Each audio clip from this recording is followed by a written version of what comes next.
everyone, welcome to Unchained, your no-hype resource for all things crypto. I'm your host, Laura Shin. Thanks for joining this live stream. Before we get started, a quick reminder, nothing you hear on Unchained is investment advice. This show is for informational and entertainment purposes only, and my guests and I may hold assets discussed on the show. For more disclosures, visit unchainedcrypto.com.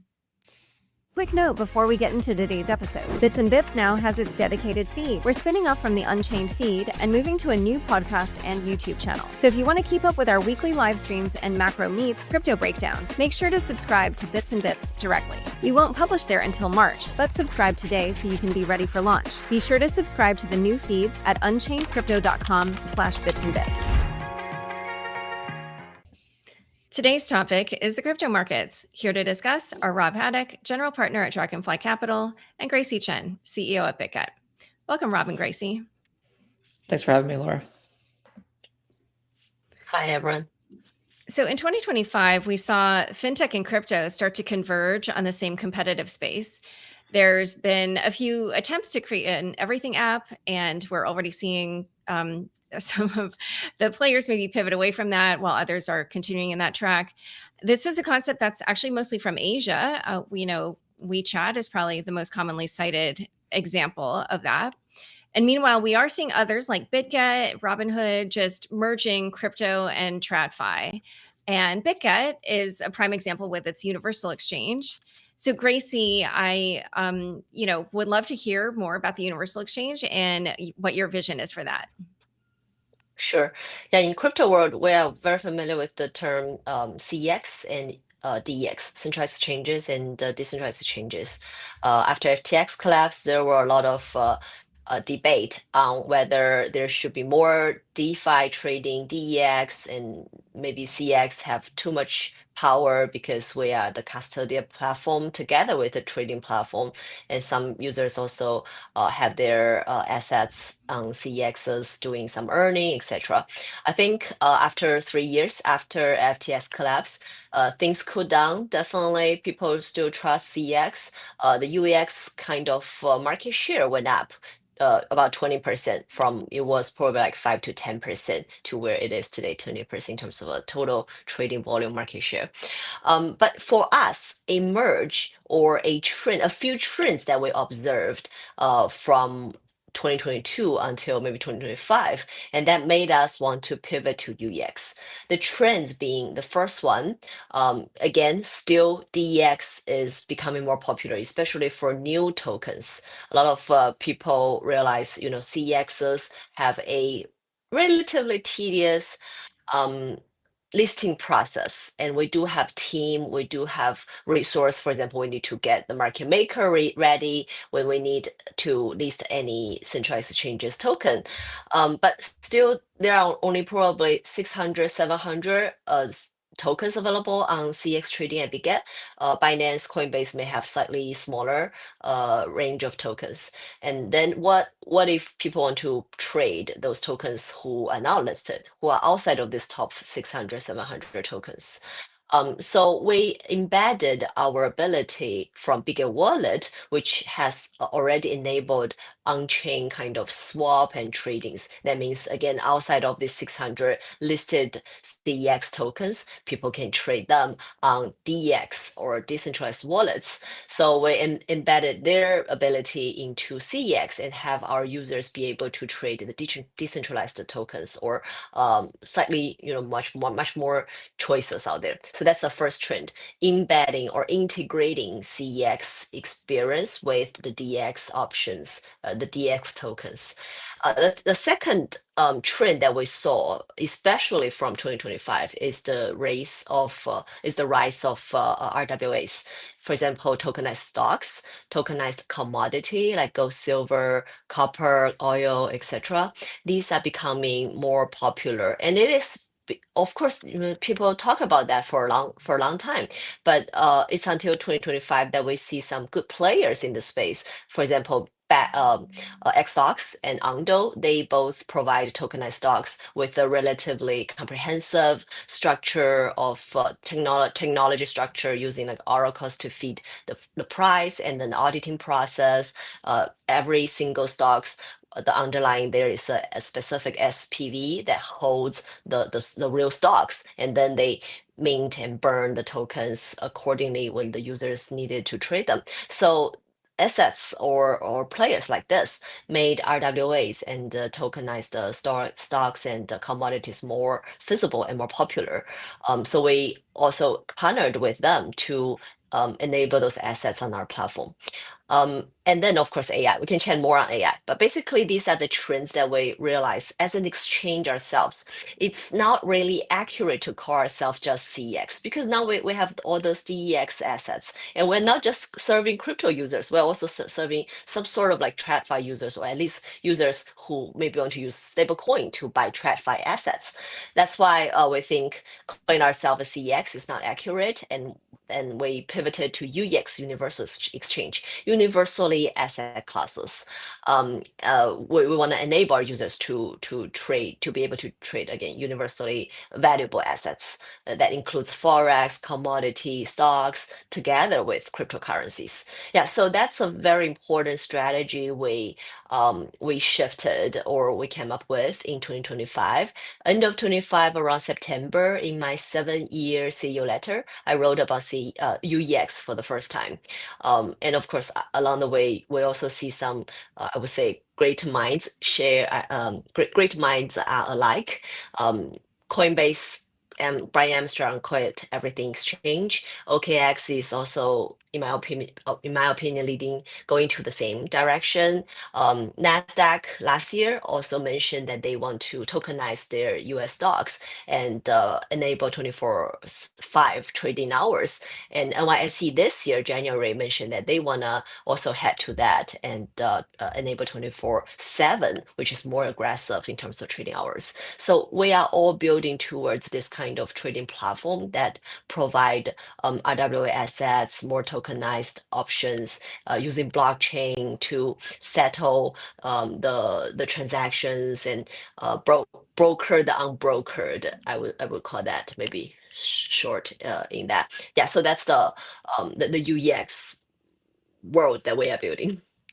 And Rob, as an investor in Bitget, what interests you about this vision, or, why do you think this makes sense for the future of Bitget? Yeah, I mean, I think Gracie, she kind of talked about like the high level trends that we're seeing, which we're seeing as well as investors. We, talk to not just, all of the centralized exchanges, but also all the decentralized exchanges as well, and the teams behind them. It's very clear when you look at just user behavior right now. Like users want a place to trade everything. We're seeing this a lot in the crypto space where people are talking a lot more about trading equities. We're seeing this on things like Trade XYZ, who obviously has been offering perps on hyperliquid for real world assets and commodities. We're seeing this in a lot of call it the spot equities as well. So Gracie mentioned things like X stocks, which Kraken acquired.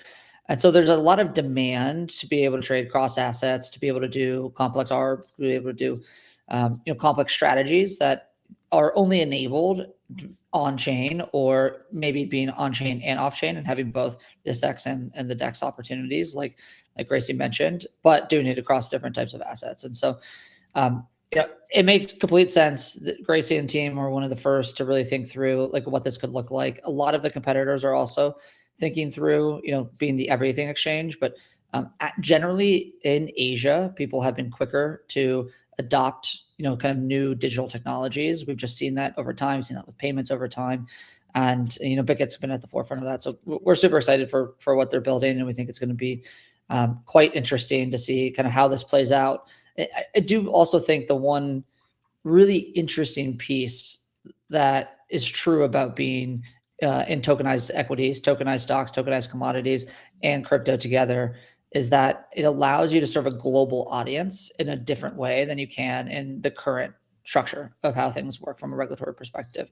And because of that, that means that you can bring these really awesome platforms like Bitget has, which primarily might have just been Asian, to a European audience, or to a Latin American audience, an African audience, an American audience even. And, vice versa, Coinbase is going to try to go international as well. But I think historically you've seen that, a lot of the Asian exchanges, they understand customers a little bit better than than the US ones do. And so kind of that convergence and being able to go global provides a really interesting opportunity that just doesn't exist, outside of this space. Yeah, I was actually going to ask Gracie as my next question. So this is a perfect setup, about Bitget's customer base, because obviously, so it's non-US, is very global, but I'm sure you have certain regions that are more popular. And I was wondering, so first of all, you like who the traditional customer base is, but then also now that you've rolled out these things like the tokenized stocks and the Forex and all that, if you're seeing that a different type of customer is either coming in for these features, or if there's like certain geographies or certain types of customers that like were existing customers but are now taking up these more tradfi kind of investments. Yeah. Yeah. So Bitget started off 7 years ago, 7.5 years ago, which was mainly based in Asia. For that reason, even until today, we do have more than half of our users being Asians, East Asia, Southeast Asia, some areas that we see a lot of growth for the past few years. Then I think in 2022, which is exactly the same year when I joined Bitget, when we started to globalization. So since then, we have more users coming from the world, LATAM, Europe. We see some growth there. In 2022, we did struggle whether we should have a Bitget or US kind of setting in the United States, but that was still a question around the FTX time. But after that, we decided not to go into the US market. We even ended lots of collaborations and development in the US market with, for example, our partners or KOLs. But this year, 2026, we are reconsidering entering the US. So hopefully there might be some interesting and good news coming up about the specific US market end of this year or later in the first half of 2027. But other than the US, we are quite globalized, I would say. We serve more than 100 different countries and regions in terms of our users' profile. But again, Asia is a big base that we have.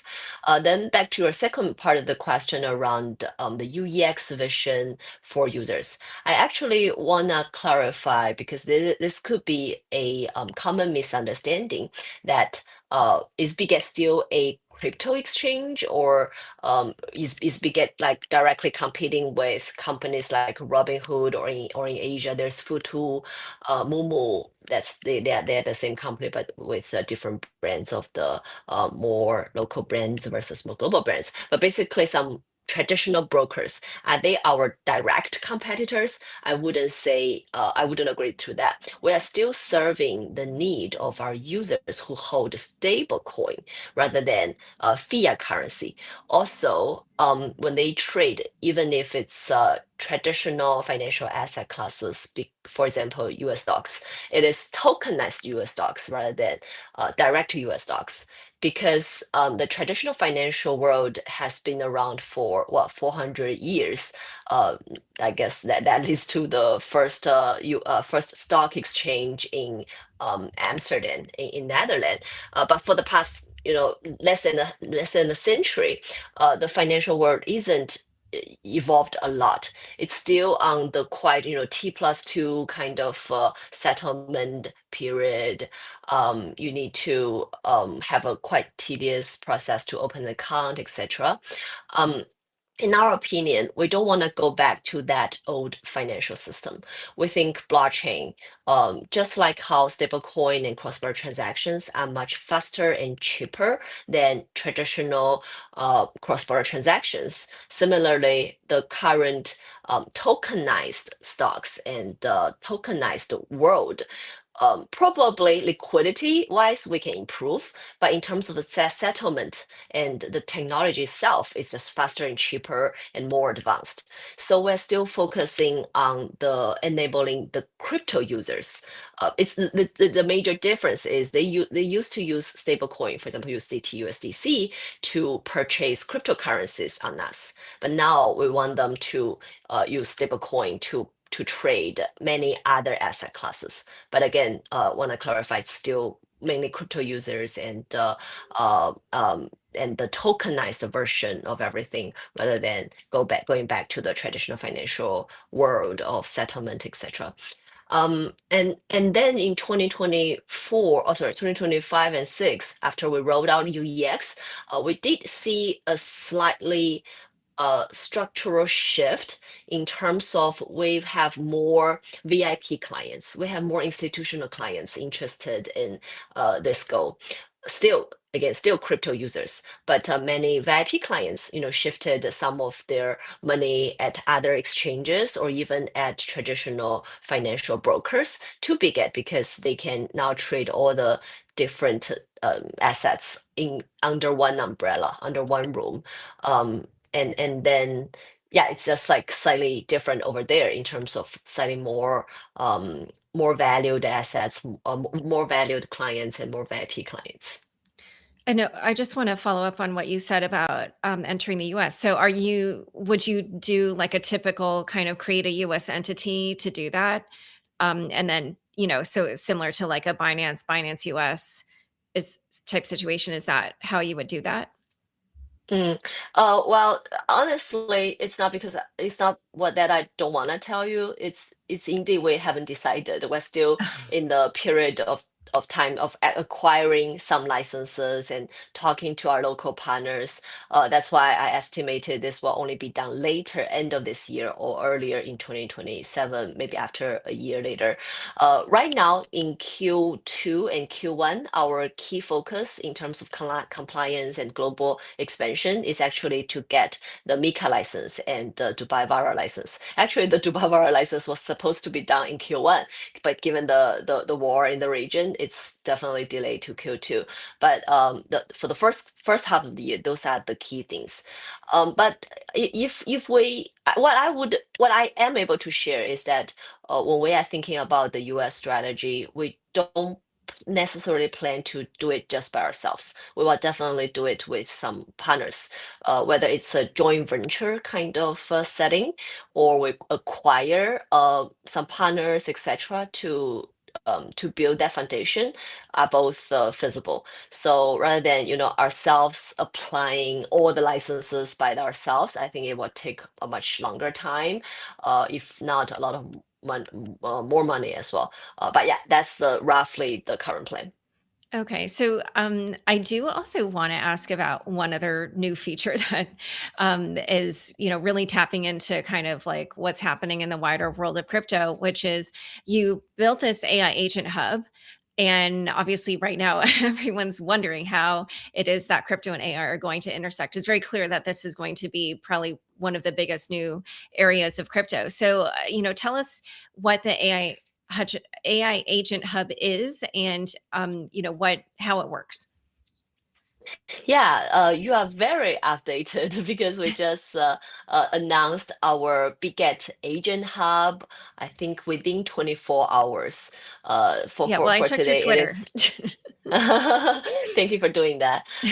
Yeah, so a key thing is we do see AI evolve a lot for the past since 2022, end of 2022 when ChatGPT came out, right? From the stage of only chatbot to start with, then to more kind of like protocol like Anthropic MCP, and then to more things like Cloud Hub and GPTs that provide skills, some domain expert skills and reusable capability modules to where it is now.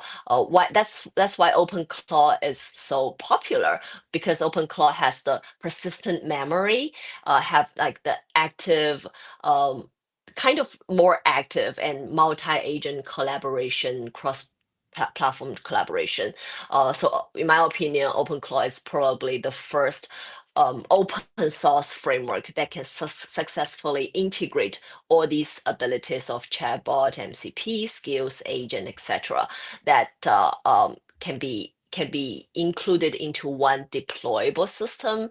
And then we see a lot of potential in that in terms of helping our users make better investment decisions or trading decisions, because those OpenClaw or this kind of operating system, agent OS, we call it, agent OS kind of setting, can really understand our users' own portfolio goals, behavior, habits, etc., so that help them make a better decision.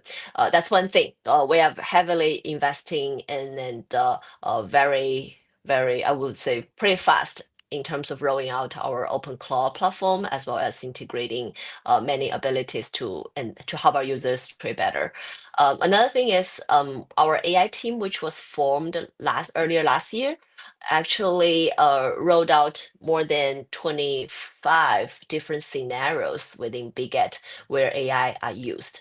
For example, customer service, translation, those are simple things that anyone can think of, but maybe more subtle kind of applications of AI in terms of a CX or UEX kind of setting.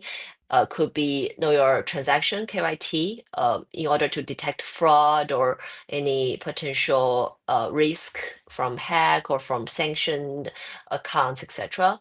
KYT, that's one thing. A lot of marketing campaigns they actually just rolled out a Gracie AI a few weeks ago, and that was just a fun experimental project that AI me put me in a cute avatar, and they collected my voice and made an AI voice of mine, and and also the whole memory of Gracie AI was built on my past interviews and my opinions, not just for crypto but also for some like personal growth, career advice, etc. Anyway, it's some fun project that we rolled out. And then Get Agent is a more serious kind of chatbot that help our users make better trading decisions. All these things that we realize we have accumulated a lot of ability, and it's time to share with our clients what all these different AI tools can do.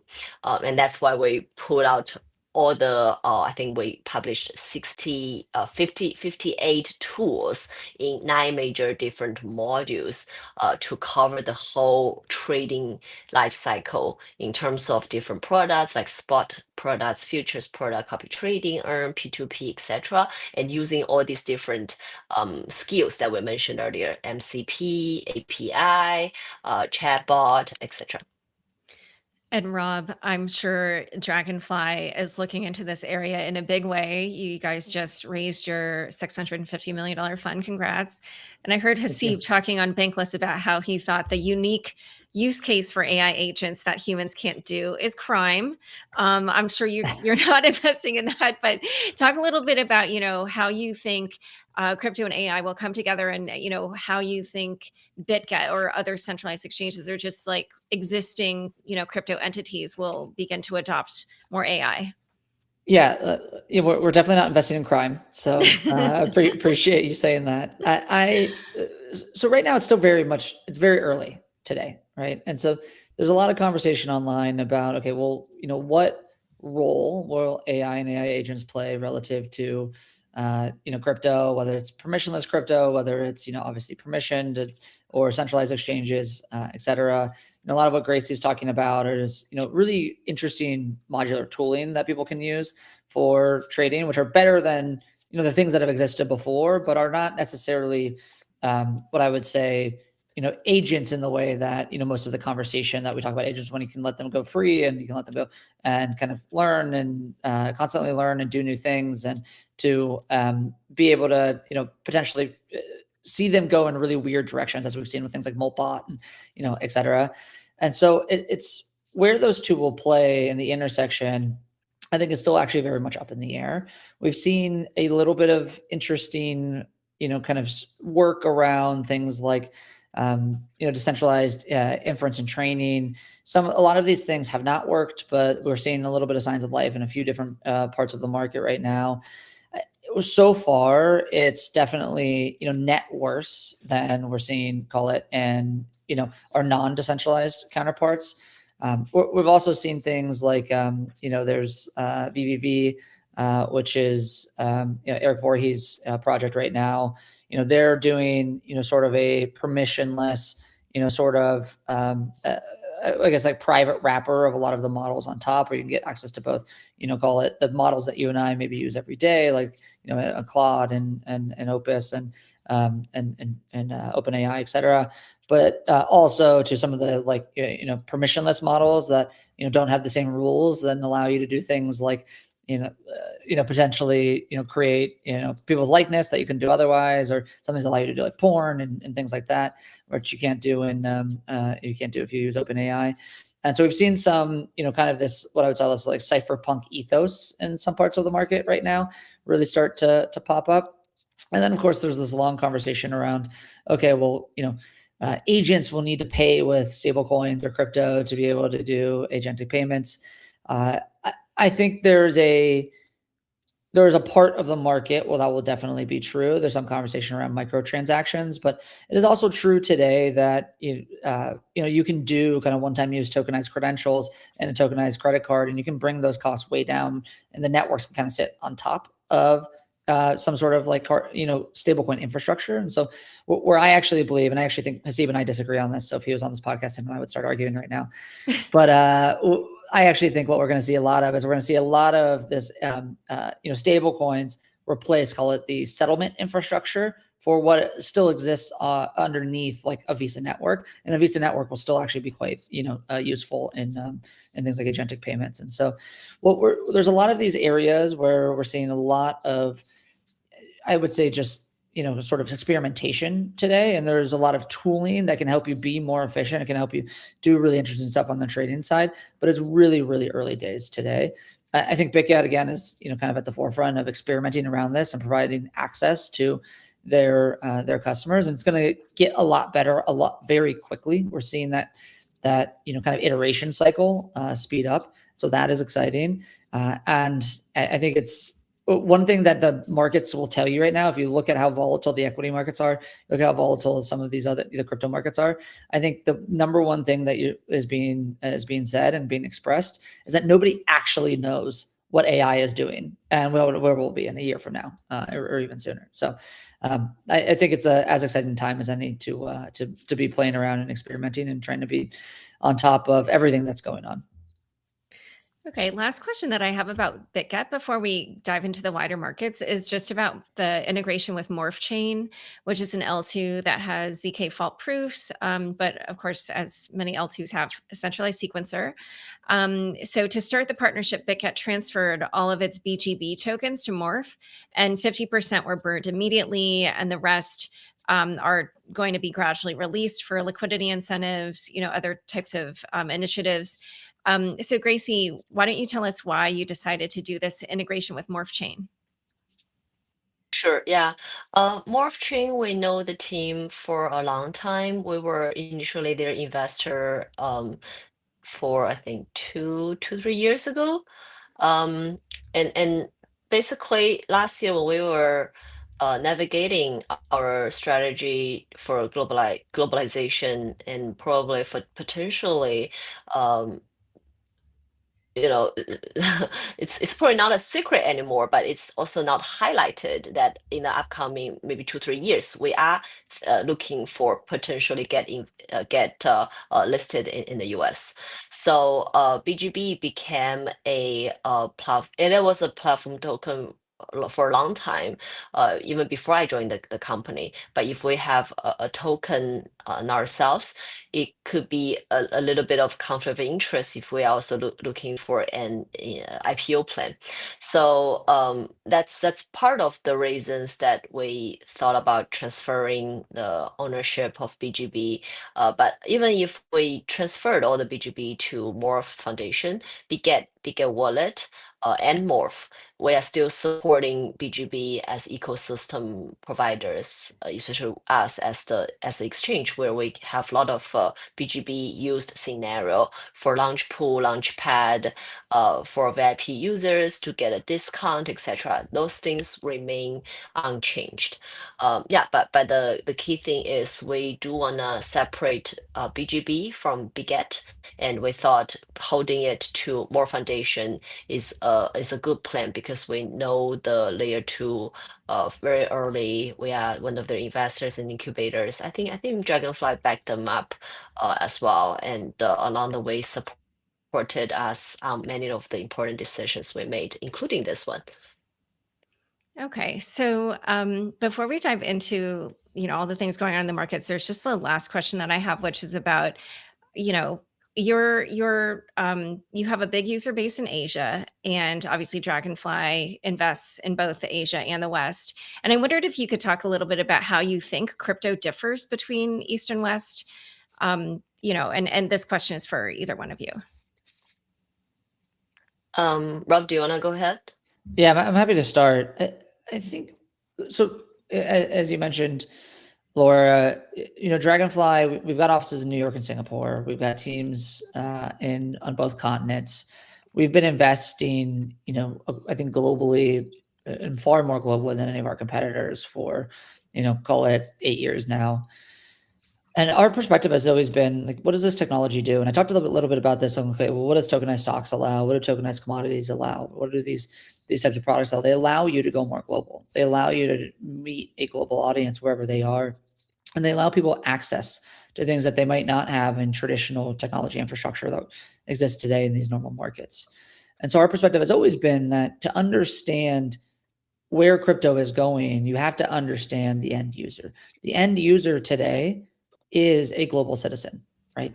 For a long period of time, most of the end users of crypto were actually much more likely to be Asian than they were to be US, or much more likely to be on that continent than they were to be here. And so our perspective was, when you're going to launch a new protocol, you have to understand that your customer base is going to sit in all of these different countries, and you want to understand their user behavior. And what we see especially in Asia, is the customer base is far more digitally native. In some parts of Asia, Alipay has a 98% penetration rate, right? You do not see that type of digital money and that type of comfort with digital money anywhere else in the world, right? You do not see how comfortable people in the region are at things like trading different types of asset classes across. I mean, like my mother has never put in a trade in her life, I don't think. But the moms in Asia are often managing finances that way, right? They're often managing complex, different types of investments, right? The dads are as well. The whole family is like, it's much more ingrained when you think about how people just work through their financial life and how they work through their investing interests, right? And you just don't see that exist in other parts of the world in the same way en masse. And so that comfort, that focus, that interest means that we've seen higher rates of adoption more quickly across different types of products and asset classes in Asia than you have seen in the US. And so when we think through, okay, well, this consumer application, especially on the consumer side, or this DeFi application, this financial product, we want to go launch it. How does this application, how does this product, how does it going to resonate in places in Asia, as well as the US, as well as Europe, as well as Latin America? Is it going to be built in a way that can be multilingual, that can be easily understandable, that will appeal to these different parts of the world? Or is it also true that this is a founder who understands how to reach types of customers? And that's really important as well. And so these are the types of things that we are focused on when we want to invest. But it's also true that we're seeing a lot of growth now in the US as it's become more acceptable here, and as we've seen tailwinds behind the administration and from a regulatory perspective. And so the idea is that crypto is really just different across regions in the way that user behavior is different across regions and the customer is different across regions. But so when you invest, you have to invest with the mindset and the understanding of how those customers behave in these different places of the world and how much adoption has taken places in those different places in the world. And so that's the way we like to think through. Gracie, what would you say? Instead of Gracie, I actually just wrote out Gracie AI and asked my AI the same question, like how is crypto users differ from each other in terms of West and the East side of the market? While Gracie AI said there are a few key differences. First one, investment philosophy and time horizon, where Western users tend to have a longer term investment perspective, view crypto more as store of value or portfolio diversification, while Eastern shows slightly more trading or speculation related behavior. Second thing, risk appetite, leverage use. Third thing, asset preference. Fourth, regulatory mindset that Rob also mentioned. Fifth thing, community and social influence. I find it interesting that sometimes I also forget how many interviews I've done in the last 4 years and how Gracie I just collected all those information, which I actually agree. So to build on what Gracie AI shared, the real Gracie, I would think before crypto, when we were only doing crypto, the major difference that we saw are very much aligned with what Gracie AI was sharing.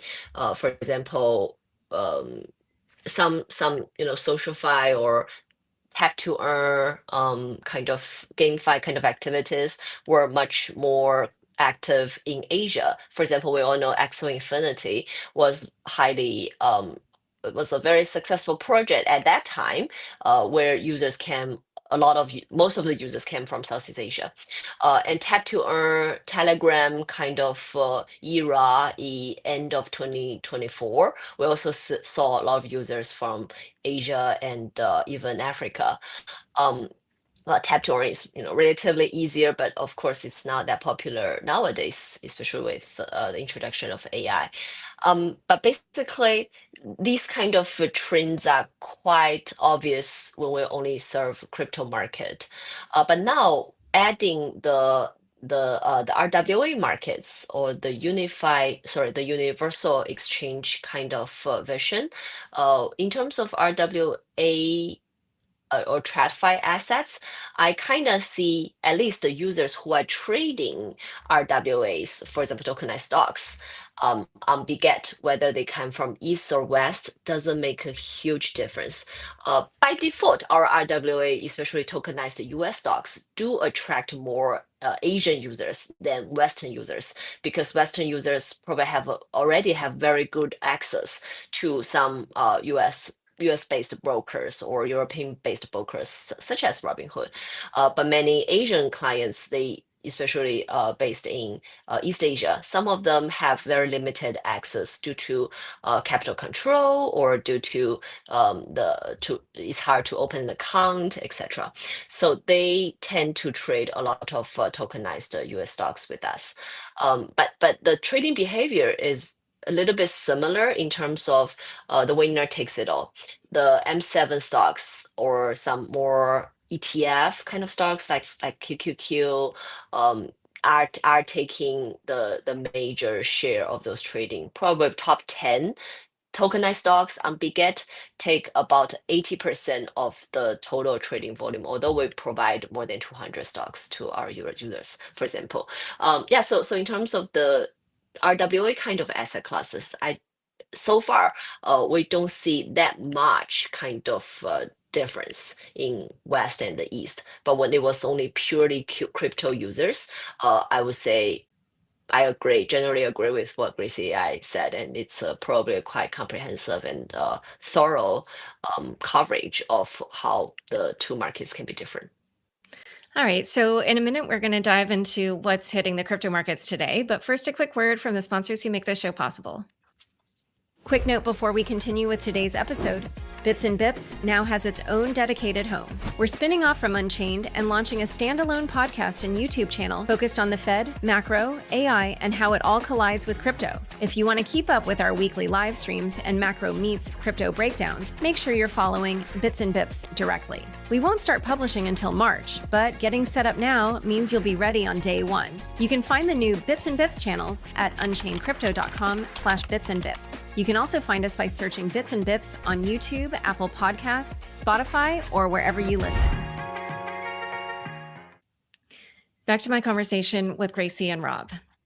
The US and Israel have been engaging in war in Iran for a couple of weeks now, and we are now seeing the price of oil just shoot through the roof. And that's because the Strait of Hormuz, which is where a fifth of the world's oil passes, is closed. So, a few days ago, we saw oil trading, or about a month ago, we saw it trading at about $70. Earlier today, it spiked to past $110 a barrel. And I wondered, do you think that crypto right now is just going to be at the whim of these macro trends, or, what do you see affecting the price of crypto?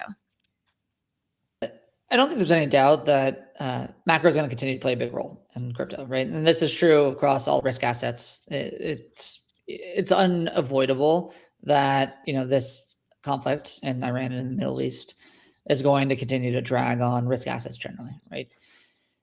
There's, I think, a broader conversation around, okay, well, what is your time horizon and how do you think through, the structural backdrop of like what is happening in crypto? And we talked a lot about this, even through this podcast, which is, okay, well, stablecoin usage continues to grow very, very quickly and significantly, especially across a lot of institutional use cases. Tokenized equities and tokenized real assets continues to grow. We've seen a real excitement around getting kind of this regulatory backdrop in the West to be more conducive to using crypto in a bunch of different ways. And we've seen just like mass adoption of like tokenized rails for a lot of these fintechs, et cetera. And so like when you put all that together, in a lot of what Gracie talked about with what Bitget's doing really well, which is bringing this kind of everything exchange to the market and bringing it more global. It's a really exciting time for the space. But in the near term, the Iranian conflict is going to be the most important topic that we continue to talk through, especially when you think about like knock-on effects. So the price of oil, as you mentioned, right? How does that affect relative growth in GDP? How does that affect inflation? How does that affect the excess capital that households have and the ability to continue to invest and consumer sentiment? All of those are going to be negatively affected by a sustained conflict in the Middle East. I think it's also it's not just the Strait of Hormuz as you talked about, Laura, but we're seeing attacks on different oil refineries outside of the Strait of Hormuz. We're seeing 70% of the world's oil comes from the region, even if it doesn't pass through the strait, right? And so we're going to continue to see concerns there. I think it's also just true that the risk of call it like the risk of terrorism has gone up in the U.S. as well. Based on this, we've seen, I think it was the Kansas City airport or the St. Louis airport. One of them had a risk of a terrorist attack over the weekend and had to be shut down. Right, these types of things are broadly going to affect the consumer, and so the shorter that this conflict is, the more likely that the markets can find their footing. But when you take that into account with a little bit of what we talked about earlier, which is just all of this, I think just uncertainty around how AI is going to affect the market. And, we saw Block, lay off 40% of their employees, and the Citrina report a couple of weeks ago, and the market sold off quickly the day after. And that thing was literally just like science fiction. And, but, we still see a lot of this, discomfort and in the markets. And so it's a bit of an odd time, but I think if you have the right, long-term understanding and the right long-term conviction, like both crypto and non-crypto risk assets are, I think, have very good backdrops for growth in what is happening in our market, what's happening in AI, and what is happening, more broadly in technology. And so I'm excited about the future, but it's short term. It's really tough, I think, to be really long any sort of risk asset right now. Gracie, what do you think? Agree. I think right now, first of all, I would say the tension in the Middle East actually feels very, very personal to me, because we do have an office in Dubai, and I've been to all these places that was affected during the war. Bahrain, Dubai, Qatar, actually you name it, just every single country. And then even in Dubai, all these places that were hit. For example, 3 months ago, I was just walking on Jumeirah Beach with my 7-year-old son and my mother, and we just passed the Fairmont Hotel every day, admiring the palm tree and pool. And now the same hotel was hit from had a fire at the courtyard because of the debris from the intercepted missile. So the whole kind of instability or geopolitical tension feels extremely real, and of course it's impacting the global market. And this directly affects how I invest in general, because right now I would say risk off sentiment and diversification is no longer just a buzzword, it's a necessity. You can't put all your faith in one region or one asset. And of course for us, we are quite convinced that our users should diversify and they should look for different asset classes, not just crypto, and especially Bitcoin is more of a risky asset today than a risk off asset. But also diversify into some other global asset classes, including commodity. And then back to Bitcoin itself. Sorry, do you have a follow-up question, Laura? No, well, I was going to ask about Kevin Warsh, but if you want to talk about Bitcoin specifically, please do. Okay, sure. Yeah. Yeah, so for Bitcoin itself, I would say right now, 60K to 70K kind of price range is actually a good time to do dollar cost averaging. And I do think everyone should have a personal goal for Bitcoin accumulation, by one Bitcoin if they just started off, or 10 or 50 or 100. Although Bitcoin wasn't outperforming gold last year, nor right now, I do believe it will. It is the millennials' digital gold, and it is a pure capture or reflection of liquidity. So if we'll chat more on Warsh, but basically, if the new Fed, in terms of the monetary and fiscal policy, if we have more QE, quantitative easing, and the interest rate cut, I think Bitcoin will catch up with gold, etc. So I personally still highly believe in Bitcoin's growth trajectory, and think it's worth the investment, especially if you have a relatively long time horizon, 3 to 5 years, etc. But if you're waiting for Bitcoin to, just go up right away, very short term, if you're very impatient, I would say it's probably an asset classes that will take a little bit time.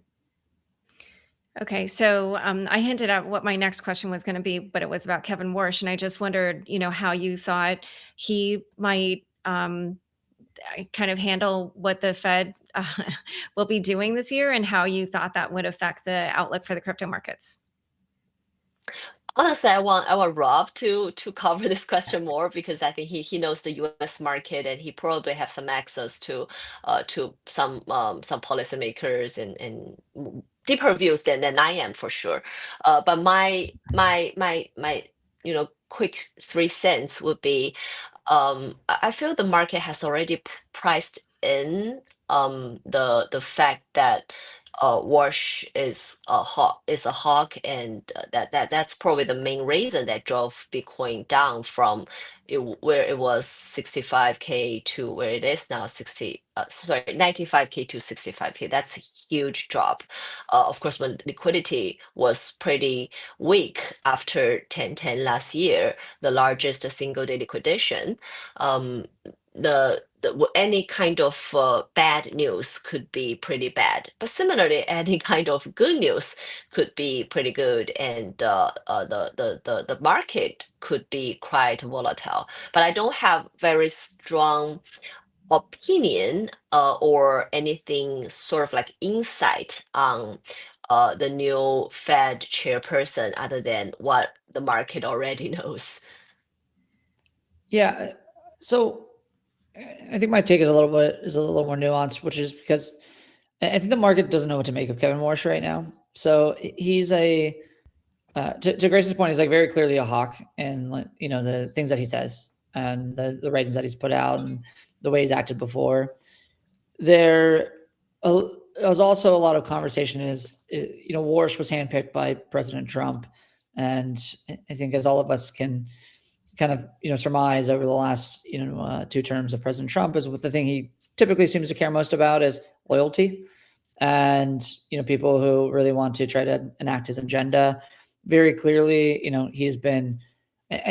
My opinion would be, and I think a lot of people would share this, that Jerome Powell has actually done a pretty tremendous job post 2021, and and kind of managing the ship. The Fed was a little bit late to the hiking cycle, but it wasn't. It did a pretty good job during that period of time. And yet, President Trump has been out there just lambasting Jerome Powell basically every chance that he gets.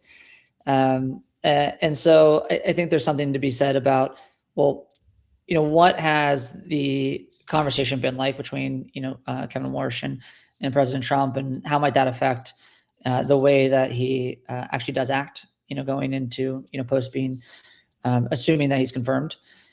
That said, the Iranian conflict, like we just talked about, has made this a tougher job than it previously was going to be, especially if this sustains. And I think I saw over the weekend that Goldman is expecting, based on how long this goes on, that the inflation will go up from 2.4% to 3% annualized.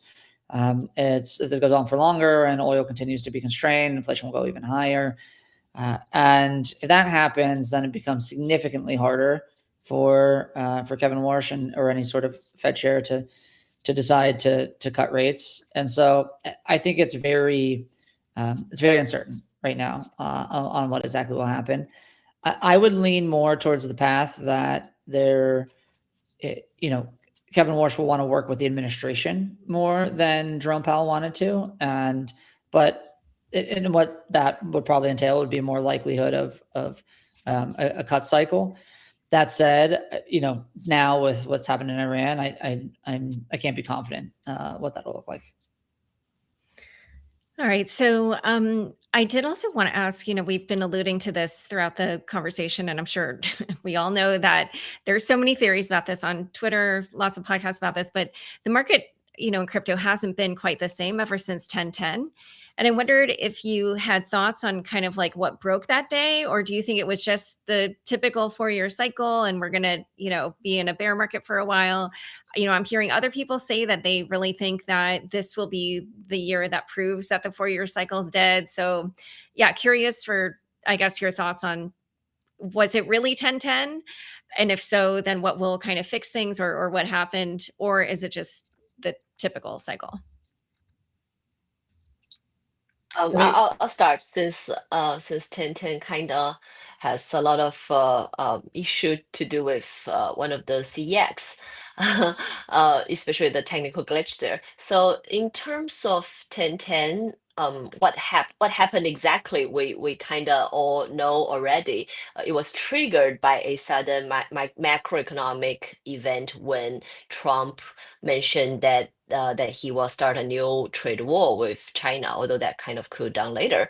But then the technical glitch that happened mainly on Binance caused a lot of issue when doing. By the way, it was also a liquidity vacuum, I would call, because it was, I think, in Asia Saturday morning, and then the U.S. market is also closed.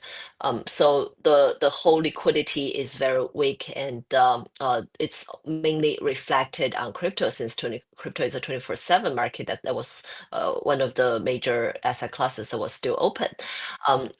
And then a lot of high leverage in CEX or in certain DeFi protocols went wrong. Especially, I would highlight USDE, but USDE was mainly having a liquidity on the so-called depegging on Binance rather than DeFi platform. I think Hasib tweeted a lot on that clarification, which I totally agree.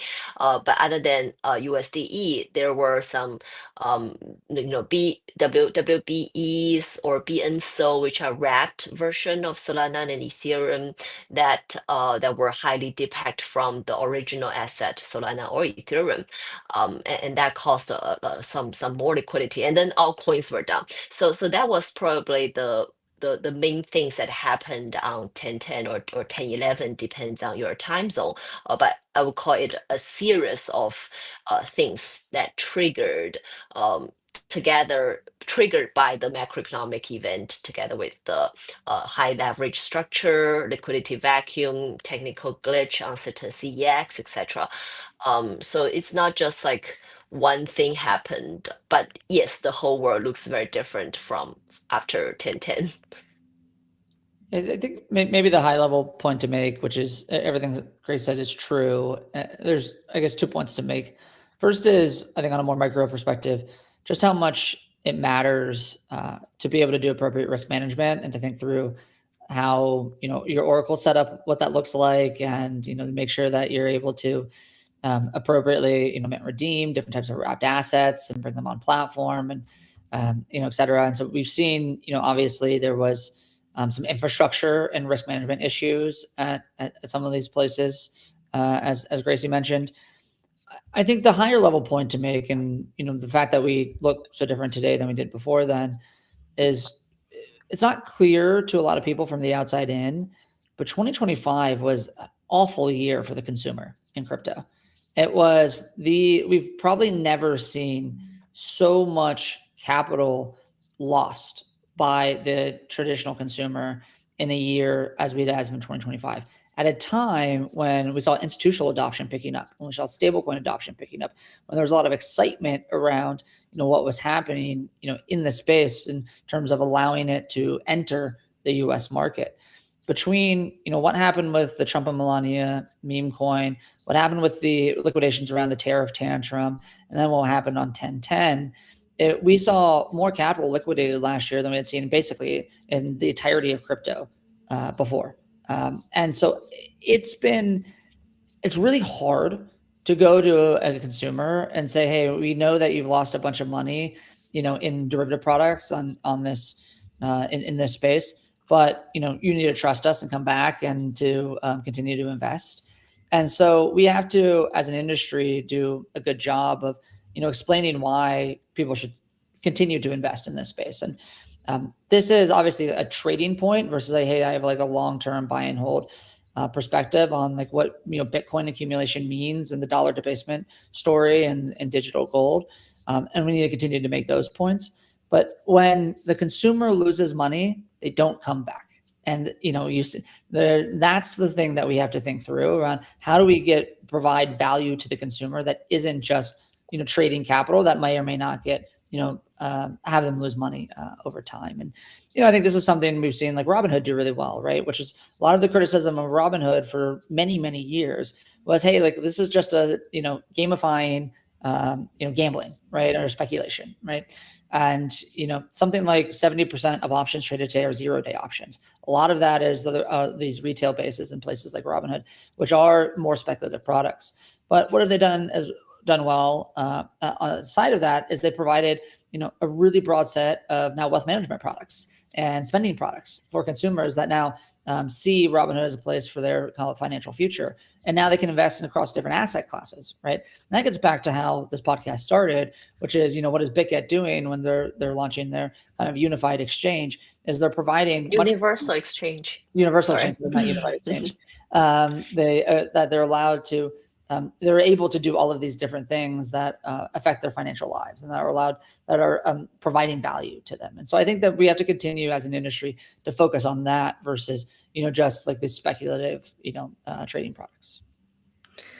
So earlier we also talked about Bitget's new AI agent hub, and given the state of the markets, and I agree with you, Rob, that like when you have $19 billion in liquidations, like people literally don't even have the money to come back in, so that might just be what's also going on in crypto. But when I look at the AI agent thing, that's kind of the one area where I'm like, well, that could pick up, because I've heard Gracie talk about before how she thinks altcoins are just dead. Like she doesn't think there's going to be an altcoin season coming. And so, that typical trend that we would see of altcoins kind of having their season after the majors take off, like it didn't happen this cycle. It may not happen again. I don't know. But when I look at the AI agent thing, that is kind of the one area where I'm like, well, this is clearly something new that's blossoming in crypto. I don't know. Do you think that we might see that materially impact the markets at any time soon? And if so, like in what way? Okay, I'll just quickly build on what Laura mentioned around my very bold statement about altcoins are dead. Yeah, of course, it sounds a little bit extreme, especially as a CEO of one of the largest UEX or CEX. Crypto or altcoins are the foundation of our business. Saying they are dead is a little bit too much, I would say. But my point is, in general, investing in altcoins, it's on average, it's harder to outperform Bitcoin.